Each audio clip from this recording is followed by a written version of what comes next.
বছর ঘুরলেই রাজ্যে বিধানসভা নির্বাচন। তৃণমূলের মহড়া নিতে বিজেপি লড়বে নতুন সভাপতি শ্রমিক ভট্টাচার্যের নেতৃত্বে।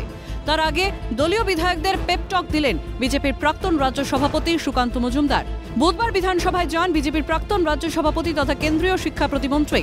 বিরোধী দলনেতা শুভেন্দু অধিকারীর উপস্থিতিতে বিজেপির পরিষদীয় দলের সদস্যদের সঙ্গে বৈঠক করেন। বিধায়কদের একাংশের প্রাক্তন রাজ্য সভাপতির হাতে উপহার হিসেবে তুলে ধরেন দেবী দুর্গার প্রতিকৃতি। উপস্থিত ছিলেন বিজেপির মুখ্য সচেতক শঙ্কর ঘোষও। আমার আসার মূল উদ্দেশ্য হচ্ছে আমাদের সম্মানীয় বিধায়ক যারা আছেন সেই বিধায়কদের সাথে সৌজন্য সাক্ষাৎকার, এবং প্রতি বছরই আমি রাজ্য সভাপতি হওয়ার পর লাস্ট ৩-৪ বছর ধরে আমি এটা চেষ্টা করছি।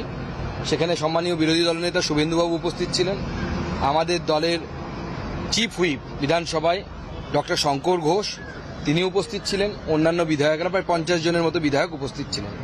এখন সেশন না চলা অবস্থাতেও এতজন বিধায়ক একসাথে এখানে এসেছেন। আমরা সবাই মিলে রাজনৈতিক আলোচনা থেকে শুরু করে অন্যান্য আলোচনা করেছি। প্রাক্তন রাজ্য সভাপতিকে পেয়ে খুশি পদ্ম বিধায়করাও, কিন্তু প্রাক্তন রাজ্য সভাপতির পেপটক বিধানসভায় বিজেপির কতটা কাজে লাগে সেটাই এখন দেখার। ক্যামেরায় কিশোর মুখোপাধ্যায়ের সঙ্গে প্রীতিশ বন্দ্যোপাধ্যায়ের রিপোর্ট, ক্যালকাটা নিউজ।